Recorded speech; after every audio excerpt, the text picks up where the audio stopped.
Alors Trifil est un syndicat départemental qui correspond à peu près à un territoire de 6000 km² et 331 communes.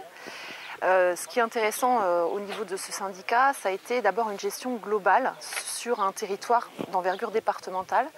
Et effectivement est arrivée à la fin la question un peu, je dirais, du déchet résiduel. Donc la question des déchets résiduels en fait a été résolue après des années d'études et de concertation par le choix de la technique du bioréacteur.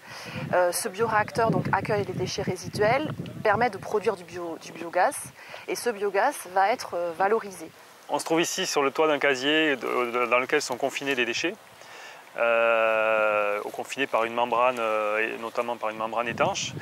Et ce qui est derrière moi, ce sont un réseau de captage de gaz. Donc chaque casier est équipé d'un réseau constitué de puits et de drains qui sont mis en dépression pour aspirer tout le biogaz produit.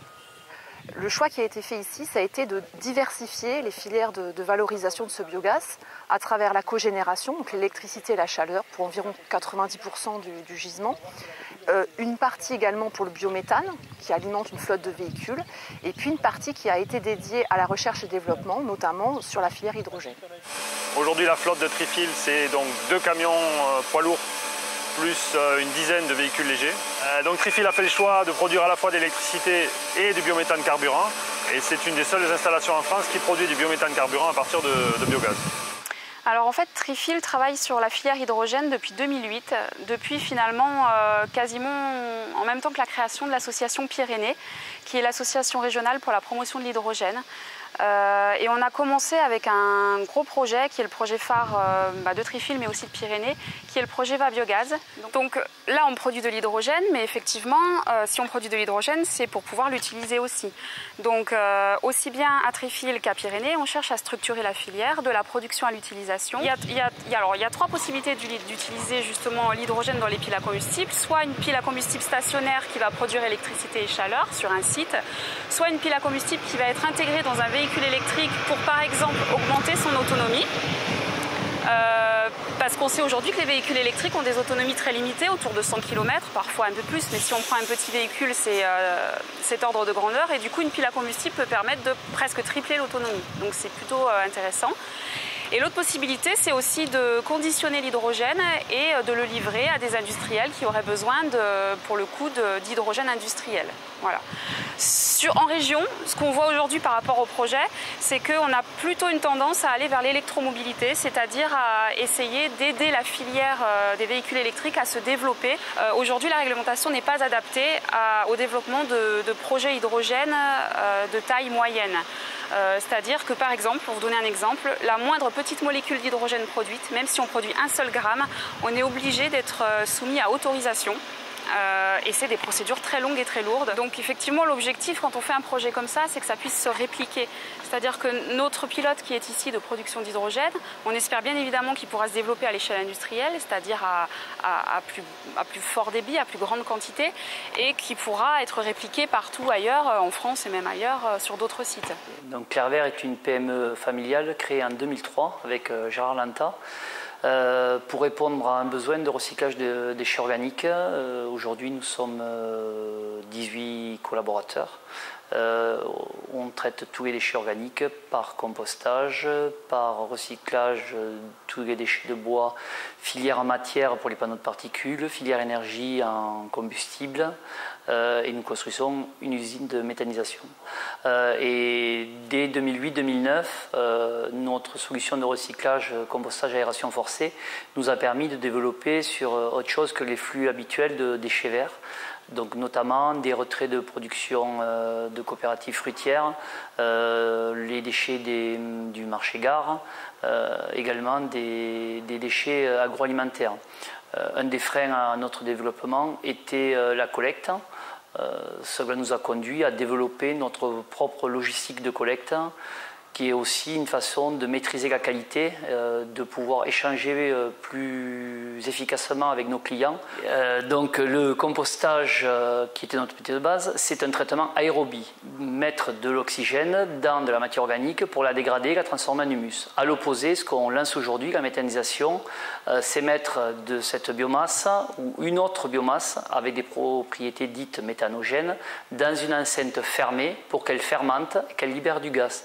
Dans ce gaz, on retrouve environ 60% de CH4, de méthane, le même que l'on trouve dans les réseaux de distribution de gaz public.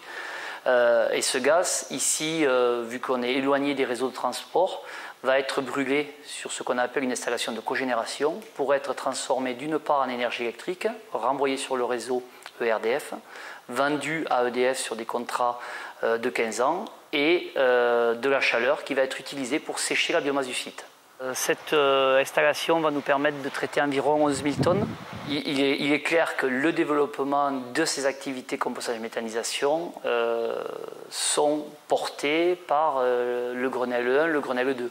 Le Grenelle 1 qui a fixé des objectifs de valorisation de la matière organique et le Grenelle 2 qui est rentré plus dans le détail, qui a fixé ses seuils en écrivant en toutes lettres qu'il fallait mettre en place des solutions de tri de ces déchets organiques à la source et que ces déchets devaient être compostés ou méthanisés en excluant les centres d'enfouissement, même s'ils récupéraient le méthane. Jusqu'en 2010, nos clients étaient des gens qui avaient ou une approche économique ou une approche environnementale. Alors nos clients, je dirais, il y a les clients historiques, les activités déchets verts, des activités entreprises agroalimentaires locales et portées par les nouvelles exigences du Grenelle de l'environnement qui ont, sur la période 2012-2016, fixé de nouveaux objectifs de recyclage, à savoir qu'en 2012, les gens qui produisaient 120 tonnes de déchets organiques devaient mettre en place des solutions de tri pour que leurs déchets soient recyclés par compostage ou méthanisation, pour que la matière organique retourne au sol.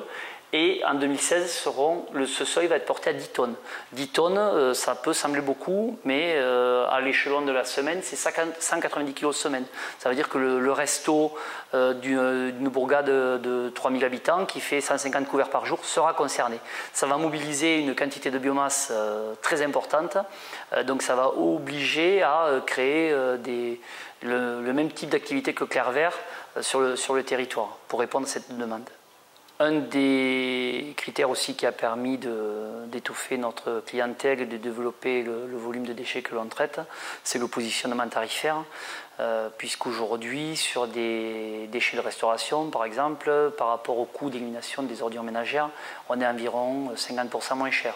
Je dirais inférieur à 50 € la tonne sans TGAP pour nos activités et autour de 100 € la tonne pour les flux ordures ménagères. Sur les déchets des GMS, la différence est moindre puisqu'on doit utiliser un équipement de déconditionnement pour séparer les emballages. Donc on a des gains de traitement qui sont de l'ordre de 15% par rapport aux solutions d'élimination traditionnelles. C'est une façon de renforcer la nécessité de partenariat entre le monde rural et le monde urbain. C'est-à-dire que ces déchets urbains, je pense qu'il n'est pas possible de les recycler vraiment en banlieue des villes et qu'il faut se positionner en secteur rural. Donc on va transporter le déchet, mais au moins on va valoriser la matière recyclée à proximité.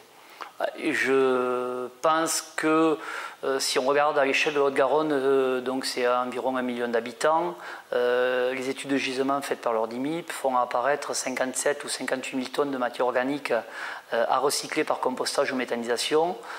Clair Vert, sur l'activité compostage et méthanisation, est en capacité à répondre à environ 20 000 tonnes. Ça veut dire qu'il y a de la place pour 2 Clair Vert de plus en Haute-Garonne et à l'échelon de la France, je vous laisse faire le calcul. Si on raisonne effectivement sur cette fraction organique des déchets d'activités, restaurants, agroalimentaires, etc., on peut effectivement le décliner sur le territoire national. Après, les gisements spécifiques agroalimentaires ou élevage, là, eux, sont spécifiques et ce que l'on pourra développer en Bretagne n'est pas la même chose qu'on pourra développer en Midi-Pyrénées, qu'on pourra développer en Auvergne.